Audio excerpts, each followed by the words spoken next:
famed author Clive Cussler. The hero Dirk Pitt. The first probe, however, performed successfully. His eyes remained locked on the man's package. Presidents are political animals, but I no longer have any faith in the government.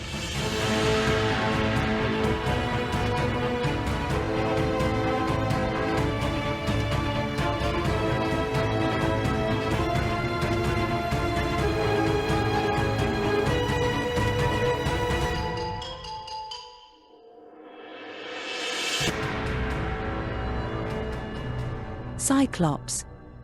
Episode 1. Blimpus has fallen. Oh, holy crap. Sorry, just now, just this moment, we got a message from somebody on Facebook to the Cussler Hustlers account. What does it say? Oh, it says, "Hi, I've recently found your podcast. I started listening. I just finished your episodes about the Titanic. You joked about the USA and Canada going to war. I've also been reading through all the Dirk Pitt novels in chronological order. Just finished Arctic Drift. It'll be a while before you get to that one. But a big part of that book is Canada and the USA being on the brink of war with each other again. Love the podcast. Keep up the good work." Andrew, we met you in real time, Andrew. We love you, Andrew. Hi, Andrew. We're recording an episode right now. You'll get to this one in a month or two. I was trying to find a book. Hi, everyone. This is Cussler Hustlers. Intros. We are the best. We're tangents and traumas and tears, I guess. We're all just symptoms. We're doing the book Cyclops this week. And I was super excited. I think I mentioned this on the last episode, so I might be repeating myself.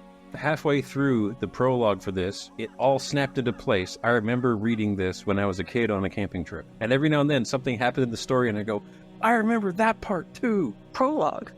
And I only got through the prologue, and I will tell you why. Don't be angry, and I'm sorry.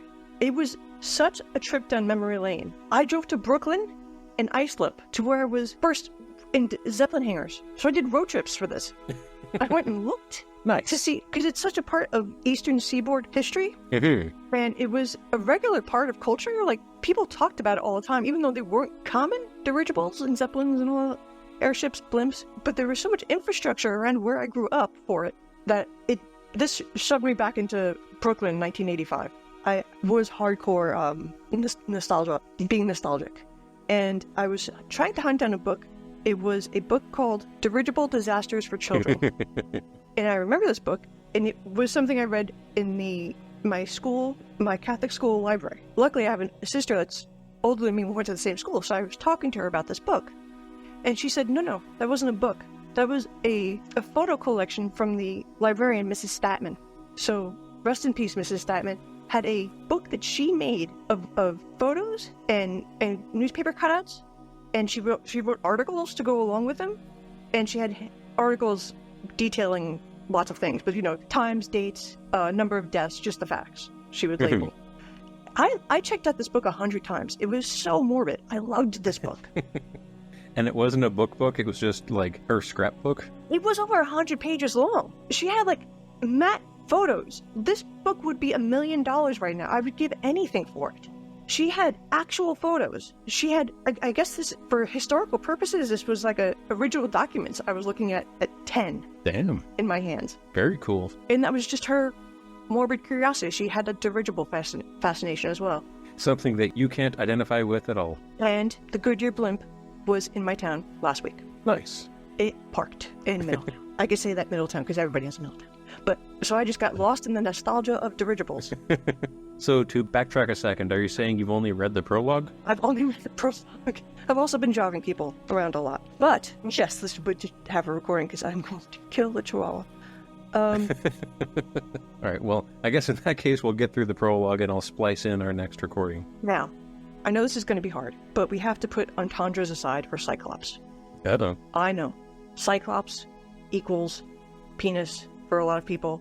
Yes, the joke is there. Make it yourself. They're cheap jokes. I'm not doing it for you. You do the work, listeners. I wasn't planning on making that connection. It's only every adult male that's seen this book in my house, like my father-in-law wandering through, I could see just not. You have a wholesome family. My family is not wholesome. Hang out with us when we're playing Cards Against Humanity at Christmas, and you'll see we're not that wholesome. My father-in-law will make a dick joke, like, off the bat, in front of toddlers. That's my wife's side of the family, yeah. It's great. I love it. I like that when they hear Cyclops, that's where their mind goes, and my mind goes in perhaps the most possible furthest other direction. But when I was 15 or 16, I got one of the first ever CDs that I owned, me personally, and it was the album Cyclops by Noise Therapy, which is a Vancouver nu metal band. So that was your most significant interaction with the concept of a Cyclops, but was it your first? Did you know about it as a kid? From monster movies and stuff? Oh, absolutely. I was huge into Greek mythology and all that. But as a teenager, when I think Cyclops, I think, oh yeah, Cyclops is that awesome album that I love. The early, if you look at all the big rap metal bands that came up in 98, 99, they were years ahead of them. It's not very cool to say that I was into rap metal before it was cool. Oh, no, you can't do that. You can't do that with anything. It's an album that nobody's heard of. So I always think, Cyclops, I have to listen to that album again. Cyclops, oh yeah. That was a Dirk Pitt novel. I have to read that book again. Speaking of things nobody's heard about. And you're just like, dick jokes. Yes. Well, let's dive into this prologue. Yes. This prologue. Now, when I first encountered Cyclops, it was through the DuckTales documentary for children. DuckTales. Woohoo. Woo! Always seemed like a good thing to have one giant center eye. I always thought that would be optimal. Turns out no. I have some trouble with depth perception. Yeah, me too now. Also, besides the point, this is a metallic Cyclops. This is a ship called the Cyclops. And I will send you a picture, because I don't think you got the picture in your audiobook. If you did, I'd be impressed, because it is a boat of death pick. Let's see. Topper has frozen. Nancy's frozen.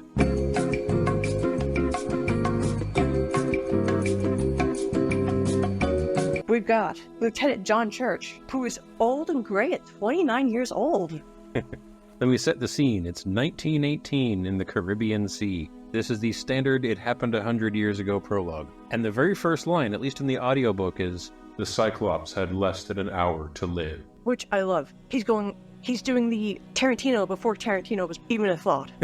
He's starting a little bit ahead. All right, but we'll catch up. We'll get there.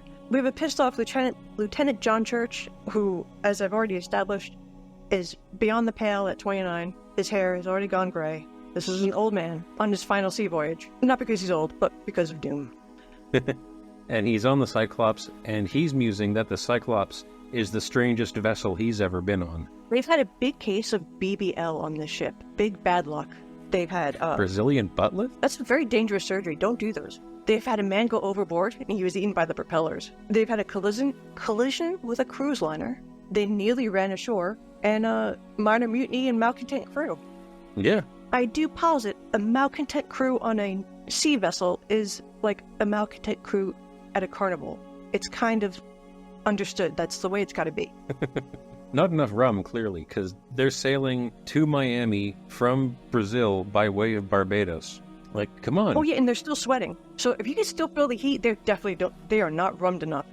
You're in the tropics, party on. I mean, the captain is apparently drunk and angry, and that's why there's 5 people in the brig. 1 they picked up as a passenger, and the other 4 from the aforementioned mutiny. And also, the boat is horribly overloaded. The boat, as Lieutenant Church examines the length of the boat, he sees it twisting and turning with the tide. Because it's built to hold 10,000 tons of coal, and right now it's carrying 11,000 tons of manganese, and it's a foot below the Pimsel line, which is the line on the side of the boat where you do not sink the boat any more than that. That's a good line to know. There was a boat crash near me in a famous lake that's half a mile from where I am, and the pictures on Reddit were astounding. It looked so eerie. It was under thalassophobia. It was fogged up. You could see the pleasure craft was split in 2, but if you saw the whole photo uncropped, you'd see a toddler waiting in the sand with her knees. It crashed immediately out of the slip. But jeez. With the photo and framing, and because sea and sky, you don't have to have the land in the shot. You can make it look like a dramatic shipwreck. Mm-hmm. Then you zoom out, 23 people safely walked to shore. Aim for the beach. Okay. Aim for the beach, make sure your knees don't get wet. John Church is, I guess, he's very grumpy. I forget exactly what leads to this, but he goes to the radio man. Well, he's sick of talking to the captain. He's like, it's dangerous. We're overloaded. We got to slow down. And why aren't we taking like the shipping routes? And the captain's like, we're staying out of the shipping routes. And he's like, Lieutenant is feeling like he's talking to a wall. He's just going for a walk to clear his mind. So he's going to visit Sparky. And we learn that every telegraph man on a ship is named Sparky. Would you prefer to be a Buzz or a Sparky? Or a radar? Sparky. Oh, I really like Buzz. I prefer Buzz. Also, I like the creepiness of bees. But yeah, Sparky says they can't send a message. And Church is like, what's wrong? Was the radio acting up? And Sparky has to respond with, no, she's as fit as a 16-year-old Havana whore. I wrote that down too. Now, given you're a man of science, I am a cheerleader at math. Given that John Church, though a male, is old and gray at 29 years old, is a 16-year-old an elderly hooker or Havana prostitute? Is that? Why are you asking? I don't know how to. As an engineer, explain his the math. 16-year-old. Possibly if it's from Cuba? All right, so brief tangent here. Could you do one? Do it! Do it! When I first moved up here, for a month, or actually almost 2 months, I was in an apartment owned by the company because that's where they house people who either just move up here or people that they hire as field services. And my roommate there was a mechanical engineer that also worked for the same company. I'm going to excise any names from this so I don't get sued. And he looked exactly like Brian Blessed, is how I described him to all my friends. Brian Blessed, looking that up right now. Go ahead. Keep talking. What is it, Flash Gordon? He's kind of crazy looking, but he is like... Oh my god. Yes, that is not a normal looking human being. That's like a Yeti, a real life Yeti person. But, I mean, that's fairly normal for a mechanical engineer. I very quickly realized that I was currently living with a crazy man because he listened to Alex Jones and InfoWars constantly. He brought up completely unbidden, like that it's confirmed scientific fact that it was orbital death rays that brought down the Twin Towers. Oh. He would bring up mind control, he'd bring up lily waves, he would bring up all sorts of crazy stuff. I have extensive notes on all the shit he's brought up. And one of the things he brought up was his bitch wife, his bitch ex-wife, and his underage girlfriend in Cuba. And he's in his 50s. And now my daughter's looking at me funny. I've told you the crazy shit Brian Blessed has said. No. Not the actor. Do not defame the actor. This was like 12 years ago. That's just a shorthand Fake you're Brian using for a Blessed. guy who looks like that guy. Yeah. He's not real Brian Blessed. That's... For the love of God.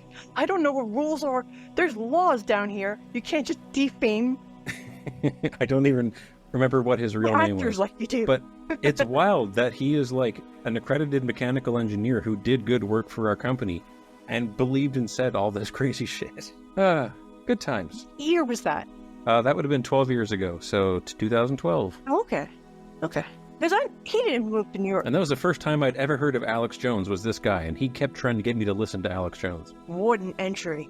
Wow, you were invited by somebody in the club. Yep. They parted the red ropes for you. And I went, no, I'm good out here, thanks. Because I think my husband had a coworker in the year 2000 who, it was kind of the Wild West back then in IT towers. And like, really all men in his department. So this guy got in trouble because they were trying to get more women in the office place. And this guy had to stop watching porn at his computer. So, retaliation, he picked up a donut and he tore it into a million pieces and threw it at my husband and ran down the hallway. And he looked exactly like this guy. So I guess the moral is, if you look like Brian Blessed, because I met him, he did look exactly like this guy. If you look like this guy, you're a lunatic. It kind of comes through. He was brilliant. Yeah. And he might have been a mechanical engineer. I have no idea. Oh God, we know the same one. Unless that's just how Yetis behave. Maybe we've come across another classification of human. But anyway, back to our book. Back to math. How 16-year-old Havana whore means something neutral, because we can't. You're not advanced enough in your mathematics with the given formula here. I understand. In the year 1918, if you're a Navy man, for all I know, that's a perfectly normal Havana whore. The things I have to say on this show. What you have to say? Anyway, nope, Sparky says the captain has ordered them not to send any messages, and it's revealed that the boat is also carrying the Brazilian Consul General, or rather, the American Consul General to Brazil, I think. So Yes. they're carrying some high-ranking official, and they're staying out of the regular shipping lanes. And while the lieutenant is talking to Sparky, a mayday comes over the signals. Yes. A ship called the Keegan Castle has been stowed, which I take it to mean from my Ahab learning days is real dented. Yep. Real oopsie-daisy. Yeah, a rogue wave came out of nowhere and just caved in the front of the boat. Yes, they didn't at this time know it was a rogue wave. Church brings that up later, and the captain's like, don't be daft, man. There's still lore about rogue waves. Mm-hmm. At this time, they're not a known fact.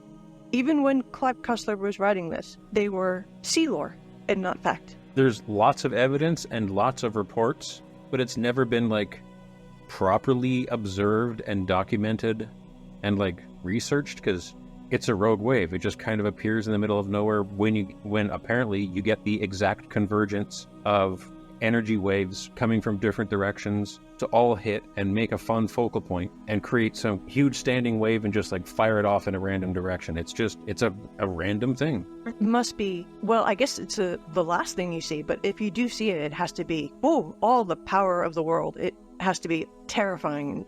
I don't go on boats. At the end of this prologue, one thing it also gets is it's not like this rogue wave is this 500-foot wave above the ocean. It's mostly a gigantic trough with a huge bow wave on the front and the back. So you're going along, there's a big wave, and then you're in a canyon, and then it just kind of closes over you. So, listeners, think That's of terrifying. a cartoon magnet. Think of your Bugs Bunny U-shaped magnet. That's what the wave is doing underneath the boat. Yep. So it's the boat's A hole appears in the ocean. going over a hollow. Yes. Hey. And the boat really needs the ocean to stay together. It's like the floor. And the ocean's already not doing it that many favors, because the boat is already flexing and twisting. When boats do flex and twist, they are observing this boat twist like a pretzel. But Church is still determined. He says, I know the captain said don't go on the radio, but tell the Coogan Castle we're going to be there. You have to, by the rules of the sea, attend to a mayday. And he is rip-roaring pissed when the captain says no. I'll deal with the captain. I'll take the blame. And I just have it written down, Worley loses his shit. Yes. So then Church leaves him again and goes and comes across the American ambassador Yes. who wants to go check his cargo. Also, he meets the American ambassador in the hallway, but when he looks past the American ambassador and into his rooms, he sees the ship's doctor and an old crazy sick man in bed, and then he remembers that somebody was offloaded from an ambulance onto the Cyclops when they were in port, along with a mysterious oblong crate. So we're setting up like 3 MacGuffins at once here. Oh yeah, a mysterious person, a mysterious crate. We don't see the person. There's mosquito netting obscuring their face. We don't even know the gender at this point. Ailing, covered by mosquito netting. Very romantic. And the ambassador is like, what's in the crate? It's an archaeological artifact. Yeah. So, ghosts. It's a box of ghosts. Spooky! Yeah, whatever. So they go to inspect it, because I guess the ambassador is inspecting it constantly, like every single day, even though they're on a boat in the middle of the Caribbean. I have one of my favorite tangents. When I worked for U.S. Customs, I was paired up with these two guys who were the most bizarre. The senior one he liked to throw knives, so he'd have you point at something, like a mark in the distance, and he'd hit it with his knife. Real good. The other guy didn't have any paperwork at his desk. Every drawer was filled with styrofoam. So they were eccentric. Deeply eccentric. Learned a lot about Vietnam from those two, and they were great. The stories were fantastic. But we opened a crate on one of our excursions in a giant warehouse. I think it was KLM. It was Dutch, huge. Just like you can't see the doors once you're in the middle of a building like that, because there's all these racks. I think giant Amazon warehouse. Indiana Jones. We're opening up this wooden crate. There's nobody around, and this thing escapes with the crate, and those two shoot at it. They discharge their revolvers completely, both of them. The thing is not hit. The thing scurries off and is gone. Whatever creature that was, it looked like a giant ladybug, like about the size of a dinner plate, but black, and had lots of little legs. Don't know what it was. I've looked it up, haven't seen it before since. maybe a type of armadillo, because whatever. It was the first time I had to type up an official government report for those two bastards, because neither one of them knew how to type, and I had to do a discharge a firearm report for each bullet. Wow. If it was armadillo-like and it was being smuggled, it might have been a pangolin, which is like the most smuggled mammal in the world. It was more insect-like, and it had too many legs. Oh, too many legs. Alien, I don't know. It was completely domed. Phrasing! I've seen lots of animals, like every adult on this earth. I've been to the zoo, I've seen picture books. I've never seen whatever that creature was before or since. I can't imagine it's high up on the food chain or important enough to know about.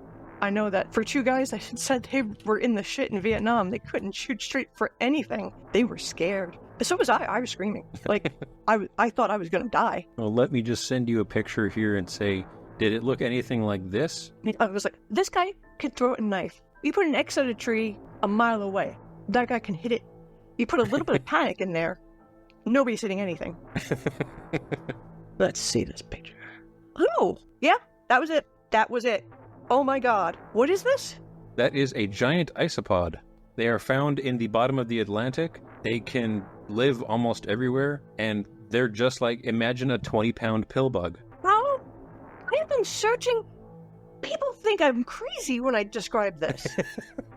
The day I came home and told my family about this. My kids love giant isopods. I didn't know the word isopod. The words to describe this lunacy. The whole national government on the East Coast in the 1999s did not have that word. But that was it. It was so scary. I have been discredited and told I was a lunatic for seeing and describing this. This is, if I wasn't sitting down, I'd faint. Thank you for this moment, Topper. The only podcast that gives you closure. I've been told all these years, I've been told I didn't see what I saw. It must have been something else. They were playing a joke. I was like, none of those things were true. I had to do government reports. So I know what I saw. I know it was true. I know how to type. All of those things I didn't like doing. But, oh my God. You've given me closure. Damn, I didn't expect that from a Dark Pit podcast. I don't think anybody did. I also didn't think that would be what you saw. I just like sharing the pictures of the giant isopods. Why was it in a crate? Mine was all black. Well, yeah, a bunch of the pictures are white, but there are like blue and purple and freaky red looking ones. Would you believe me? It's like Loch Ness is real. The UFO has landed on the White House lawn. Now the show can't go on. I've broken Nancy. You broke me. I was going to cry. People thought I was crazy. But anyway. You can show Jay this. See? I am. The Cyclops. All right, book. How's a wooden crate? We don't get to see what's in their wooden crate, and it cannot be as fulfilling and emotionally like the hug from the universe that Topper just gave me. Nothing in this MacGuffin crate is going to be as good as that isopod. Or isotope, or loose gloves, isotoners, whatever. Yes. But there's a mystery crate, and the emissary from Brazil, is like, oh no, it's been tampered with. And Lieutenant Church, who's got a lot of things on his plate, the boat's bending, there's a mayday on his mind, the captain's gone Ahab. He's like, no, nobody's tampered with your crate. Nobody cares about your crate. That you're checking every 15 minutes. And then he's like, he picks up some of the chains, and the chains are wood. They have been replaced.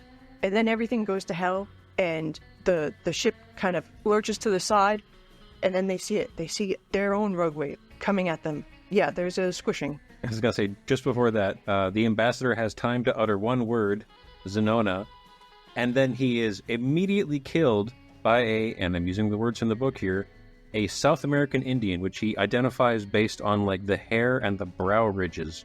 But there's a South American Indian, so just think like Aztec warrior, with a feathered spear, and Church is fighting him off, but then the whole boat just turns 90 degrees to the side, and he gets crushed against the side of the hull by this giant crate. And the lid pops off the crate, and he sees what's in the crate, and he's like, oh my God, but they don't tell us what's in the crate. And then the POV goes to Worley on deck as the rogue wave hits, and the ocean opens up under the Cyclops. The Cyclops points straight down, and arrows into the bottom of the Caribbean, like a lawn dart. And as its engines keep twirling, it's just powering it right to the bottom of the ocean. Yeah, and the 11,000 tons of manganese aren't helping either. No, that's really pushing it down. That's a heck of a caboose to have on the way down. Yep. They will come up from that. That is a watery grave from a rogue wave. And the picture, for those, there is a little illustration at the beginning of the prologue, and it shows a nightmare of a seagoing vessel with kind of a cage top. Mm-hmm. These kinds of boats always freak me out. The kind that have like a little canopy or some kind of non-sturdy structure to like keep you out of wind and rain, because that's where if the boat flips over, that's where you get caught up and die. I'll just jump into the ocean. Wait, I'm stuck on the ceiling now. Yeah, there's a preponderance of pleasure boats in Florida that like go and look at reefs and Everglades and stuff, and they have the blue canopies, and when they get flipped over, like all the grannies are goners. I don't think we have any boats like that up where I am, so I'll take your word for it. Oh, you probably have regulations. Yay! We're not Florida. The scarlet fever thing. I'm sorry if you don't want to mention on there. No, it's fine. You had mentioned scarlet fever, and half of you turned red from the belly button. Yes. My sister, when she was pregnant, caught some kind of thing where she had a rash, but it was only on the left side, and like right down the meridian of her face. Like in the middle of her nose, you could see the line, red, that way. That makes me think... And people with shingles can have like just a quadrant. It's so weird. Why does our body do that? I know the left-right thing is due to your nerves in the nervous system, so if the rash is associated with her nerves somehow, and like it affects some nerve like in your neck or your spine or something, and it spreads out radially from there, it will just be one side or the other. It looked like she was painted at the time. This was years ago, but it looked like she was spray painted red on one side. Neat. And I was like, oh, I love the body. The human body is such a bizarre thing. We could just turn colors. The 24 hours before our presidential election is going to be wild. And once again, I am not going to forgive you Americans for having your elections on my birthday. You ruin it every 4 years. I'm so sorry. I did that personally. I know you did.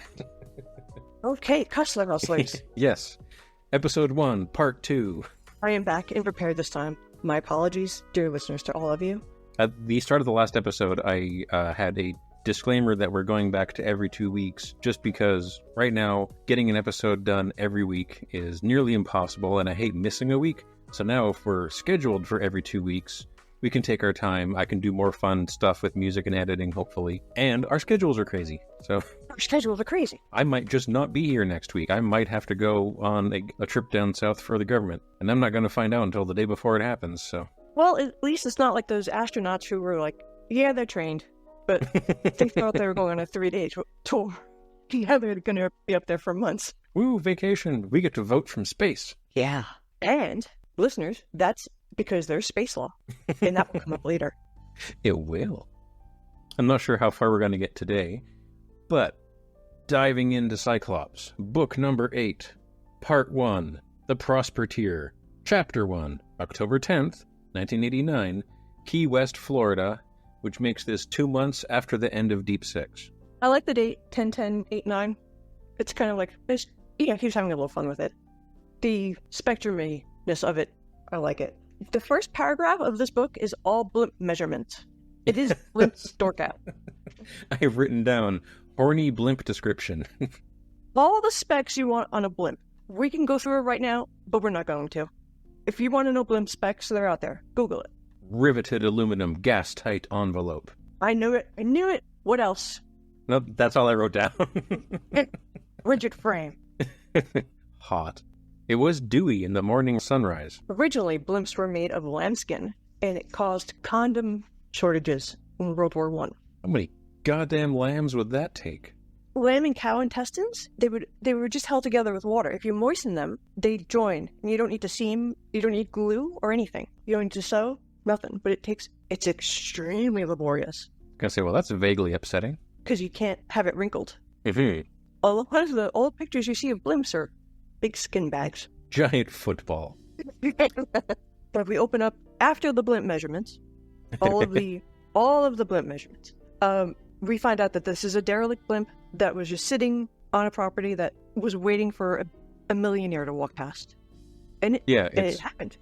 Some island in the Keys that has an old naval base on it, and billionaire magazine magnate Raymond LeBaron bought it and found the naval base, and there was a zeppelin on it, and he's like, this thing rules. And he is a silver fox, but not silver. He hasn't gone gray yet. He's a fox. He's 65 years old. He's 6'7". 6'7" and heroic. Yes. You mentioned Chris Matthews, how tall he was, because I said I saw him in a deli, and people shrink. 65 years old at 6'7". What did he start as? He started as Slender Man, I'm thinking. He started as 8'2". This is 1989, so he's had no nutrition. This guy has had no fiber in his diet. No juice. He's on that red meat diet for sure.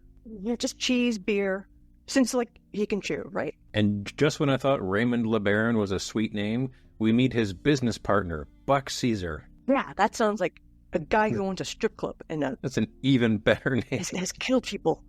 Well, apparently Buck Caesar owned a scrap and scavenging business, but then he joined forces with LeBaron when he talked to him about finding treasure, because the zeppelin, it turns out, is the perfect thing for finding treasure, because it can just go, hang out at 400 feet for several days and go super slowly and just look straight down.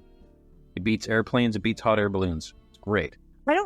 I guess for distance it beats hot air balloons. Maybe not for excitement. I know hot air balloons can be like skipping a rock across a meadow. They do it regularly by where I live.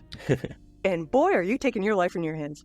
There's, as far as I know, no ballooning license. So yeah, blimps are ideal. They don't cause any ripples in the water, so you can see straight down. And they've tricked this blimp out, so it's not like World War II style anymore. It looks that way from the outside.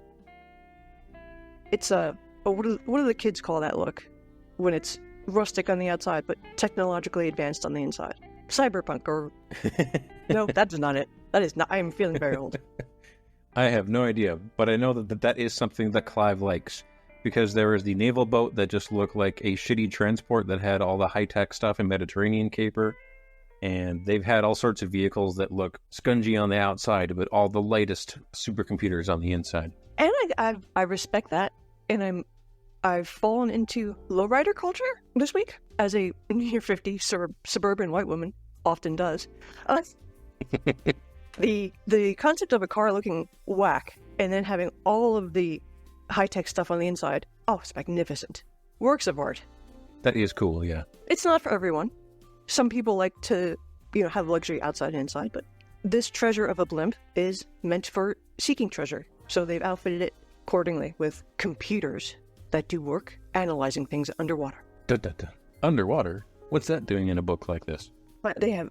I don't know why this billionaire wants to go treasure hunting, but I guess if I understood treasure hunting, I wouldn't understand why Oak Island was a TV show for the past 20 years. Well, one, because he is a billionaire and therefore bored.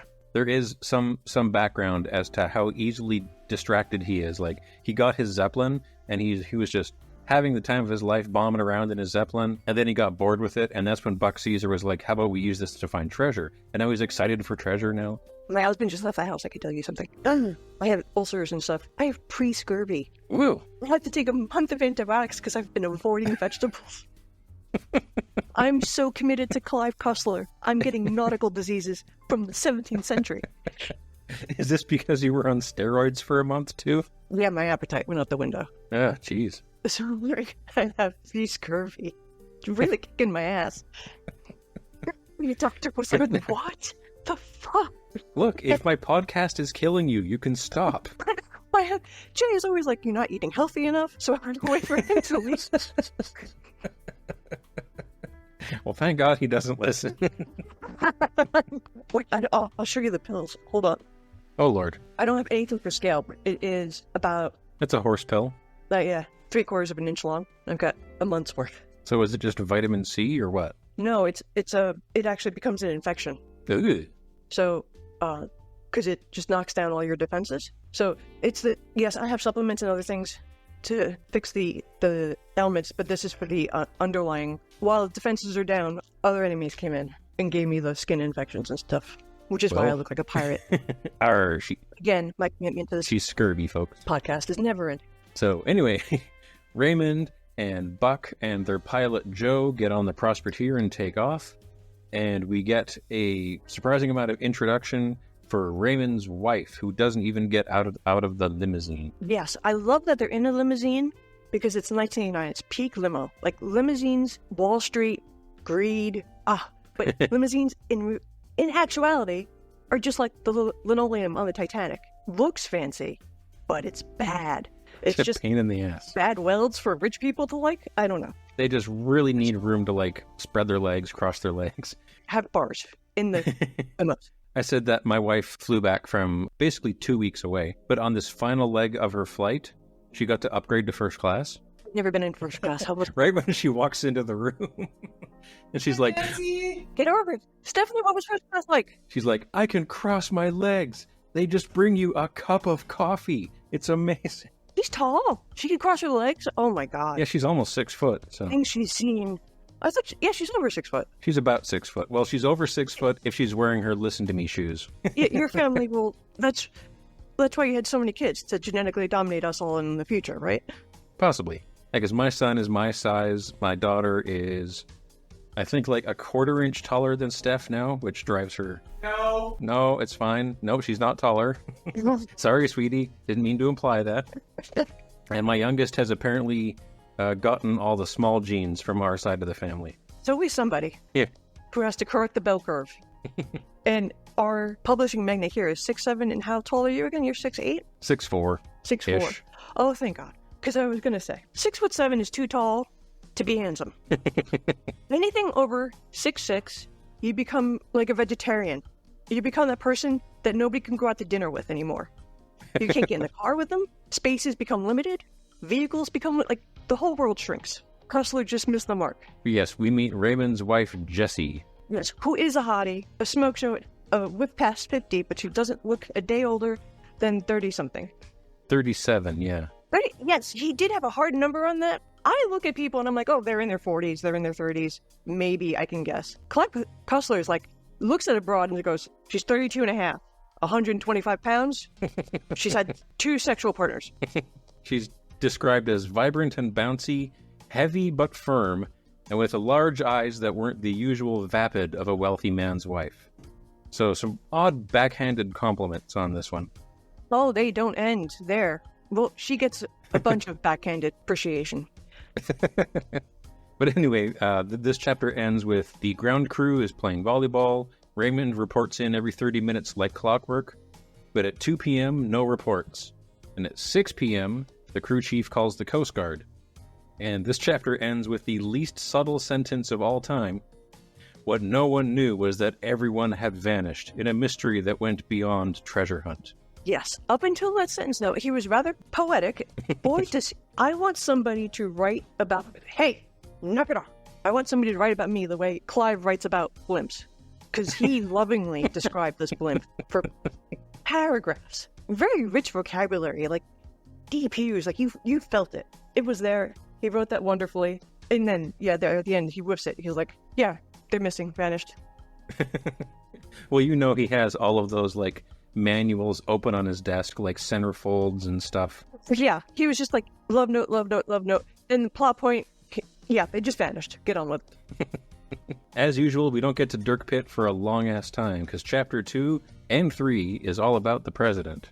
But just going back to Chapter 1 for just before... Sorry? Just a little bit.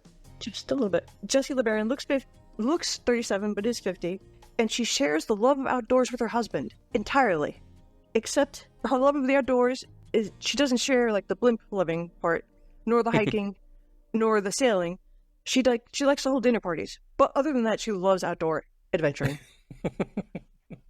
Dinner parties are occasionally outside. I don't think al fresco counts as a hike. Well, if you have to hike all the way to the servants' quarters, that could be like an hour. Oh, yeah. Unless you can't see the servants, a la Jefferson, who was a very bad person. Right, well, go to Chapter 2. We meet our new president, who's got to be Megan?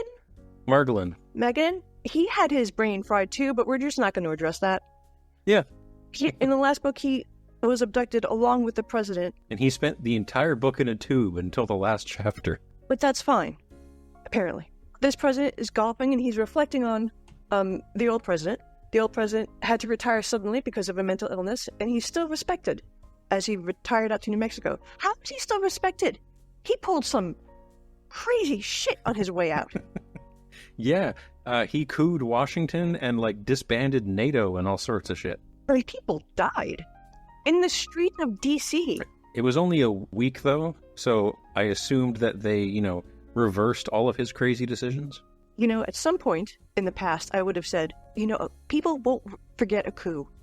It wouldn't happen. That was several news cycles ago. We're over that. But here we are. Now it's about eating cats and dogs. They're eating the dogs. They're eating the cats. They're eating the pets of the people that live there. That's just embarrassing. Flat out embarrassing. Actually, no. The cats and dogs was last week. This week it's about Mac Gaetz and black Nazis. What? I missed... What? I'll send you links later. I missed it. Thank you. A bunch of this dropped yesterday. Okay. I'm just up to exploding walkie-talkies. The pager thing, really. Anyway, back to the book. Yes, the president is golfing. Yes, they are pulling into a golf course that's very fancy at a country club. And as he pulls in, one of the Secret Service guys speaks into his watch like a walkie-talkie because it's so high-tech. Weed. James Bond had those. Yes, he did. And we meet the caddy, Reggie Salazar, who's likened to a burro, which is a donkey. He's a short, right off the bat. a short, wiry Hispanic, like a small Andes burro. He could lug a 50-pound golf bag with the best of them. Yes, with coffee-colored eyes. So we get the racist trope of... We've got a Mexican in this book. He is a servant. Compared to an animal and to food. And we get his full backstory. But we don't really need it because he disappears now. Yes, but I appreciate the name Reggie, because that's short for Reginald, and those names we don't hear too often anymore. That's like Calvin or Melvin, Cotton, Edsel, all the names of yesteryear. There's not enough Edsels these days. Salazar is the best caddy at this country club. He speaks to the country club grass. He knows how it's feeling on any given day, and it speaks to him and tells him which golf club to hand the president. He's the best of servants. And he has a signature look. Big hat is the main part. And he wears plaid too. But the big straw hat is the main part because it has a wide brim. And when you're looking down, you can't see someone's face. So in the middle of the golfing, they switch caddies with Evil Caddy. Yes. Salazar is taken away, and a blue-eyed devil has come to stare at the president and spook him. With a bomb. What did I forget? The bomb? Yeah, blue-eyed and a bomb. Yeah. He reveals that he's not Reggie. Reggie is sleeping off like a sleeping dart or something. But he has a paper package that he says is a bomb, but he just wants to talk to the president. And if you talk to me, hear me out, bomb doesn't go off, Reggie comes back, you finish your golf game, everything will be fine. And then we get chapter 3, which is a lot of exposition. I've got a British tangent. That's my third monocle this week. I simply must stop being so horrified. The Queen of England, in the 70s, had somebody break into her bedchambers and pull a similar maneuver. No bomb, but just I'm holding you hostage, just listen to me. And he spoke. He did get super arrested. Oh, yeah. But there is a historical kind of version of this. Loosely. The president is handling his abduction very gracefully. It's not his first abduction. Apparently, you're right. It's his second rodeo. He's an expert at abductions now. His second rodeo this year. He's very calm. Granted, with his past, I don't know what would rattle him. Yeah. That is a very solid point. But they did switch up Salazar with the bomb guy, and he's talking, and he's laying down some knowledge about a moon base called the Jersey Colony. Yes. And the president thinks it's like, you forced me to read comic books, science fiction. Oh, yes. This is a president who was abducted by the Russians and then mind controlled by supercomputers, and he's calling this science fiction. Where I can relate. Where do you draw the line? When the world has become absurd, how do you categorize anything anymore? Yeah. So Overton Window has gone to smithereens. Which is why he shouldn't be president. Also, he has no idea what's normal anymore. He's the perfect president. Just anything happens and he's completely unfazed. I heard Bert Kreischer talking on his podcast. He's a comedian. Oh, I know. He went to go yell at his gardener for using a leaf blower because he had to meditate and then do a cold plunge. And he's like, don't you know about longevity? And he's like, that's when I took a moment and realized I'm out of touch. I'm yelling at my gardener. This president here, probably a bit, with all of the trauma, he's taking the current events like a champ. But yeah, he shouldn't be president. What we omitted in the previous chapter was this guy makes him stop at a rest stop, go in with a file, read it, and come out. Which the president does. If he just stayed in there, his actual caddy, Salazar, would have eaten it. So I guess this guy is a good president or a good person because he's like, oh, I have to obey or else Mr. Salazar actually will die. We learn the history of the entire Jersey colony, Kennedy, the space program, a bunch of separate groups of military and like billionaires and geniuses working independent of each other. They snuck up parts of a spaceship and built it and used that to shuttle stuff to the moon. There's 10 men up there. They've been up there for years. And we never tell presidents this because they're political animals. They'd use the base for profit or shut it down or use it against their enemies. Yes, and this base was partially funded by taxpayers, but dollar for dollar, corporate interests also invested out of pure altruism, this guy says. They weren't expecting anything in return because that's how corporations work. If there's one thing billionaires want, it's what's best for everyone. And the reason the cat's coming out of the bag now, the reason this guy has to tell the president, where no president generally was told before except for Kennedy, is because the fullness of this project has commenced and the moon knots can come home. There's two weird deadlines here. One, the shuttle is going to bring all the Jersey colony people home in 2 weeks.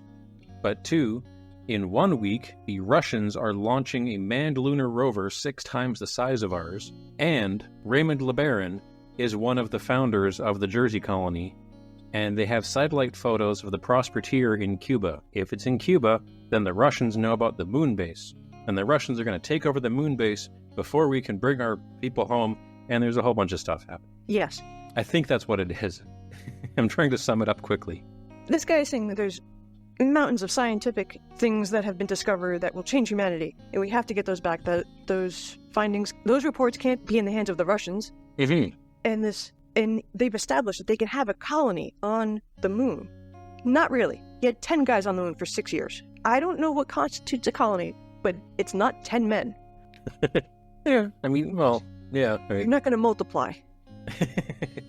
No, they're not going to multiply, but they proved that they can have people up there semi-technically permanently. And they call it the Jersey colony. And I'm like, why? For classy? Who hears the word Jersey? It says, oh, that's a project. New Jersey. 10 bachelors were sent to the moon to live there for 6 years. You make your own jokes. It's amazing what you can do in 0G. We sent you to space. Like, please focus on science. Also, when you nut, push you backwards. Everyone's straight, and so is spaghetti until it's hot and wet. So, not my joke. That's an old one. No personal gains. Oh, yeah. Meanwhile, as we have established at the lessons of Chapter 1, LeBron's blimp has disappeared. But the president gets a phone call, and they find that... Oh, no, the president doesn't get a phone call. The blimp is just raw flying out there. The president is notified that they found the blimp, but no communication has been established. Yes. So just raw blimp floating, could hit anything, which is why the bored billionaire likes it, because if he went with like a helicopter or a pilot's license the way normal rich people do, you can only take out so many people when you crash. If you're really wealthy and you buy a blimp, you could take out like a whole town when you crash. Which is nearly what happens in Chapter 4. Yes. Because the blimp could land anywhere and crash anywhere, but instead, the blimp very nearly crashes on Dirk Pitt. Yes. Of all the people. But finishing up Chapter 3, the president says to this guy, who we'll call Joe, there's laws. I can't just send the Marines up there. I can't protect the moon base. What do you want me to do? And Joe's like, just keep your mouth shut for 2 weeks. So there's a bit of assassination threats and blackmailing solidly being laid as a foundation here. So we have the 2-week timeline for the president to receive the accolades. Joe is telling him, just don't do anything. Keep your mouth shut about this whole project. I'm telling you so you could take the glory.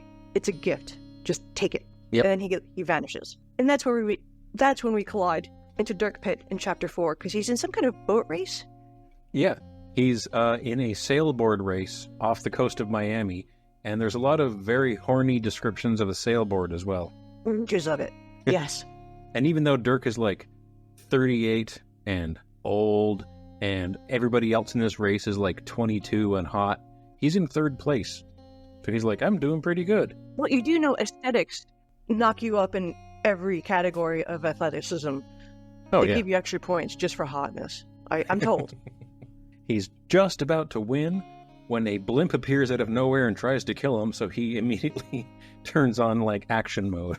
Yes, he single-handedly tries to take down a blimp. Yes. And almost succeeds, because the blimp is going to hit the Sonesta Hotel and kill... And explode. I don't know, uncounted people. Yes. But he grabs one of the leading ropes and is dragged like a man would be dragged behind a horse. Yes. Down the beach while he's calling for help, and eventually other onlookers assist him. But not till the end. Like, the group gives up, but Dirk Pitt does not. Dirk Pitt wraps a rope around the base of a palm tree, because he never surrenders. Yes. And he does this while the crowd lets go, stares on, and then gives him a wave of applause.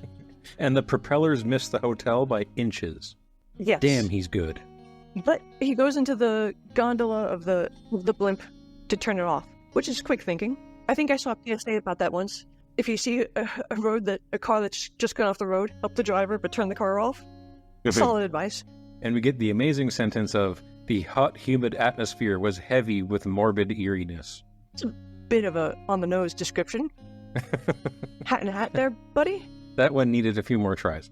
But yeah, the inside of it is full of ultra high-tech equipment for hunting treasure, deep sea, well, not quite deep sea sonar, but all sorts of equipment I didn't bother to write down, but Dirk is very impressed. Yes, it can see bismuth, and it has one of those things that was in a previous book about finding minerals. Oh, yes. The mineral probe is on this blimp. They just sell those now at Best Buy. $19.95, but they're cheaper on Amazon. Oh, probably. They'll give you the SKU if you go to Best Buy, though. But yeah, there's a lot of description about how bloated the corpses are.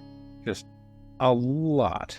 This book is very vivid in ways the last couple weren't. Yeah, the crew is all there and all dead. Yep. So 3 guys extremely dead, and they've been missing. This is the blimp that disappeared, presumably, and this is the publishing magnate and his crew. They've been missing about 10 days. And then we go to Chapter 5, the medical examiner's office. Yes. In Miami. And what's his name? Rooney. He comes back a lot, and this is where we start getting a lot more side characters. We get to meet Rooney and Sweat. That's Calvin Rooney. In the book, is Sheriff Sweat named Sweat, like S-W-E-A-T? Yes. Okay. I was going to ask you. I was wondering, like, is this an odd pronunciation of a word, or is his name just Sweat? Do they just say Sweat in the audiobook? Yeah, Sheriff Sweat. Yeah, it takes you out of it a little bit. I knew in the Army, I knew a man who was in the Army who was actually a sergeant, and his last name was Slaughter. You know, like, just join the Army. Everybody gets one laugh. Your whole life. This is nominative determinism. It's pronounced Slaughter. Yes. The sheriff is sweaty and petty and on the case. While the medical examiner, Dr. Calvin Rooney, Calvin, also another throwback name you don't hear too often, he's starting his autopsy on the naked corpse of a black female in her mid-30s, and he's like, full of assumptions here. Mm-hmm. So you start off with a, go fuck yourself, Dr. Rooney. But no, she didn't die of a drug overdose. She was stabbed with an ice pick. And I'm thinking 1989, ice picks were not around, unless I just wasn't on the martini scene that year. I feel ice picks are only used as murder weapons, not as ice picks. We should have a license for an ice pick. Yeah. Also, because you can't have a woman in a Clive Cussler book without this description, Rooney describes her as, she might have been hot once. The dead woman on the slab. Yes. Because that's important. But could you have one female character you don't do that to? No, you can't. But it is a mind into men. Like, you guys just all rate people all the time. You're to blame too. I'm just putting you in the blame pile. Yeah, I know. I'm going to allow this. Man. Cancelled. Sheriff Sweat comes in and says, you gotta take over these cases here. These take precedence over that slab there. I don't know if he uses the word slab, but he says something derogatory. It doesn't endear me to Lieutenant Sweat here. Yeah. And he's like, the widow's here. She wants to see the body of the three rich guys that just came in off the blimp. So Rooney's got to stop what he's doing to do the job he hates the most. The victim identification part. And you point out that he's seldom seen tissue degrade so fast. And it was squishy tissue. These bodies are extra messed up. And I do like how when she's doing the ID, the morgue technician faints, or like barfs and faints, and Jesse is just like... No, that was the governor's aide. The governor's aide. The governor's aide, okay. That was somebody. There's yes. somebody there. The governor's aide was there to lubricate her way in because they did not want to show her the gruesomeness of the decay. Because as you have mentioned, the decay was profound. But when she sees the body, she doesn't faint, she doesn't puke. She looks at it judiciously and exclaims, "It's not her husband," and says, it's beyond a shadow of a doubt, his fillings were gold. This guy, his fillings were silver. That is beyond proof. And it's also of the age. I checked with old people. If you did have money, you would get the gold fillings over the silver fillings. Why they didn't have white fillings in 1989, I don't fucking know. They had those, but that was only for Hollywood. Yeah. But yeah, she has like 3 or 4 things that she brings up, and the mortician has an answer for all of them, and then she's like, and the fillings are gold, and he's like, well shit, she's right on that one. Yeah. I have no answer for that. And then the cops are like, that bitch is crazy. She must be in shock. And the doctor's like, no, she's right. And Lieutenant Sweat's like, crazy, right? And Rooney thinks that, I don't think she's crazy, but I do think she was acting. Yes, she was prepared to say what she had to say. Mm-hmm.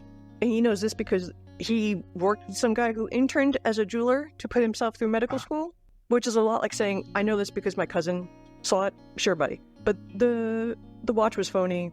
The jewelry was fake. If the president's such a fancy pants, he would only have gold fillings. He would have real Rolex and real gold watches and jewelry and so forth. Mm-hmm. It's a mystery. It is a mystery. So she's like, this pile of rubbish is not my husband. I don't know what it is, but it's not mine. Now, if they excuse me, I have to plan a garden party.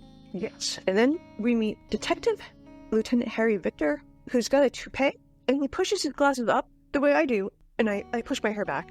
He pushes his glasses under his toupee, which is a bold move.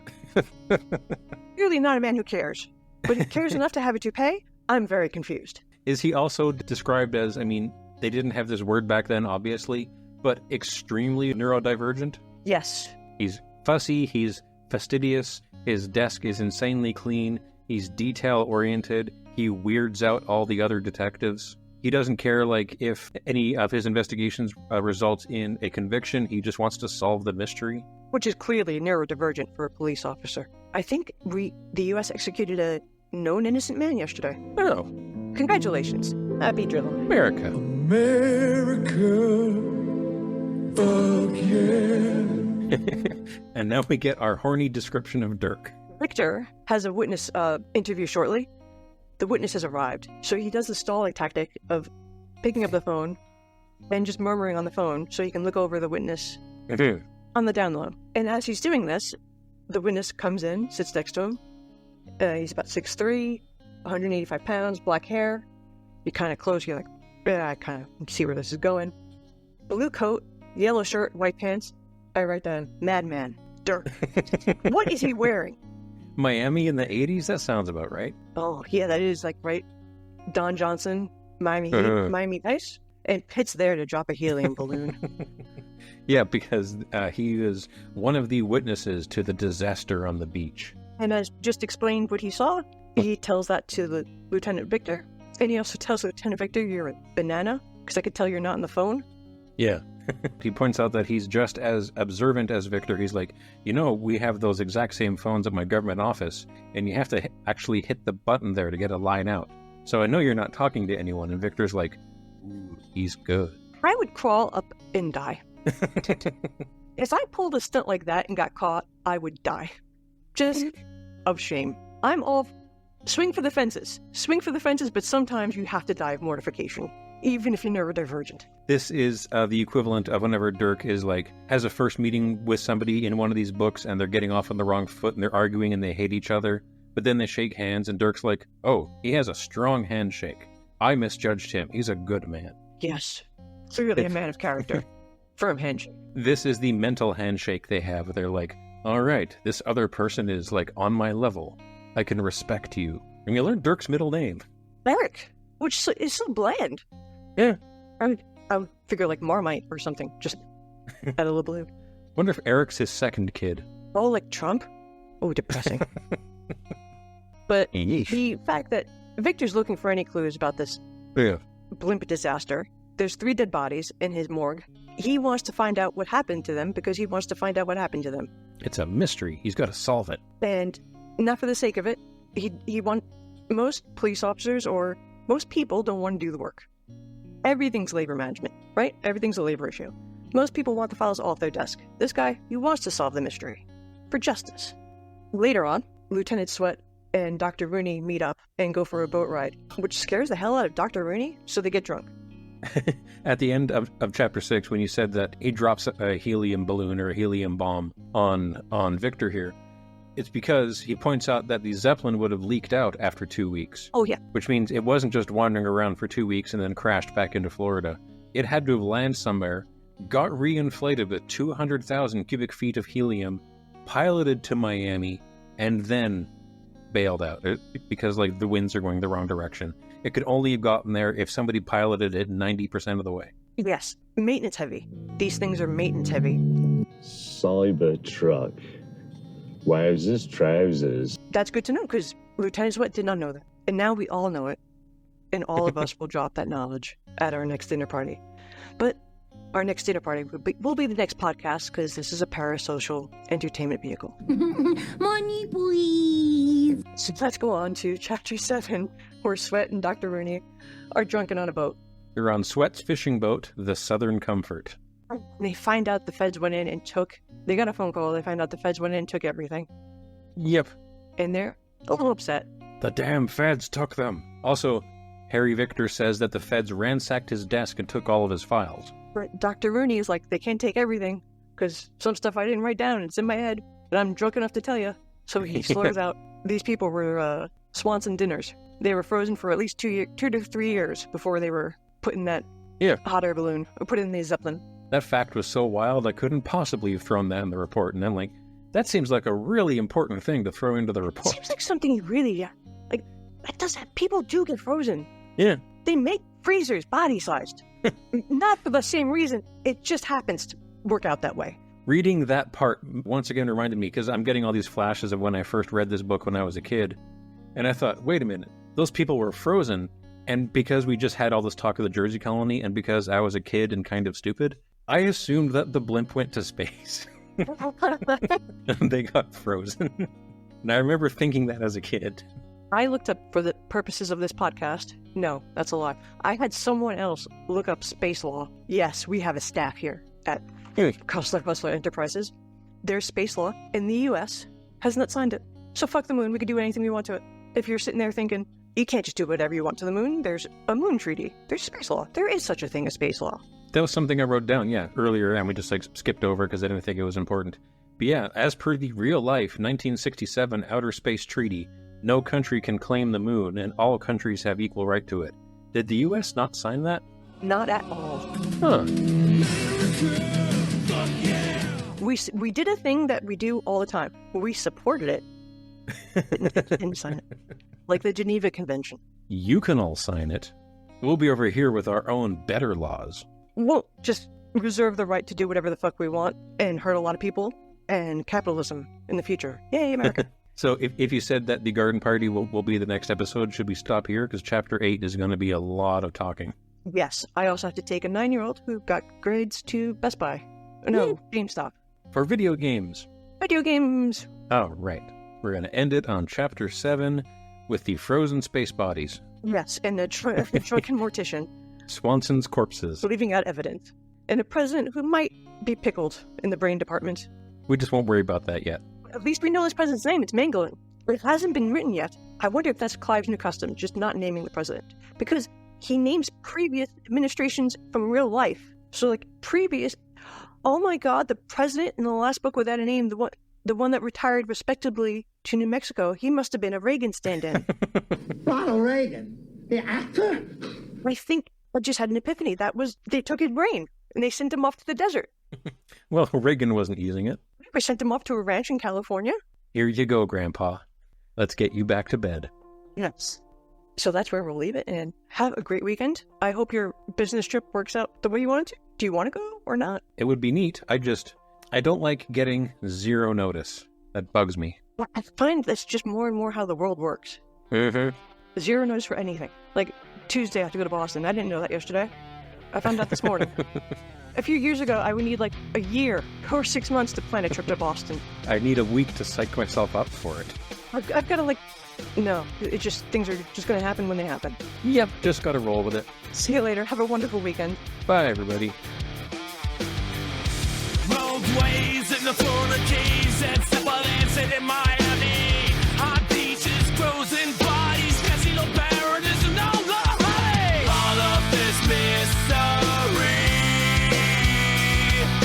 comes back to history.